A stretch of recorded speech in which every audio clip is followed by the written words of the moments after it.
శుక్లాంబరధరం విష్ణుం శశివర్ణం చతుర్భుజం ప్రసన్నవదనం ధ్యాయేత్ సర్వవిఘ్నోపశాంతయేత్.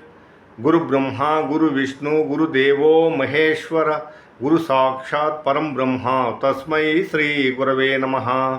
నారాయణం నమస్కృత్య నరం చైవ నరోత్తమం దేవీం సరస్వతీం వ్యాసం తతో జయముదీరయేత్. హరి వివోం. పరమేశ్వర స్వరూపమైన సభకు నమస్కారం.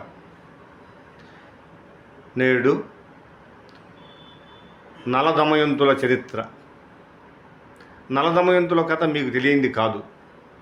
అయినా కలియుగంలో కలి ప్రభావం లేకుండా ఉండాలంటే నలదమయంతుల కథ తప్పనిసరిగా ప్రతి ఒక్కరూ విని తరించాలని నా కోరిక. వీరసేనుని కుమారుడు నలుడు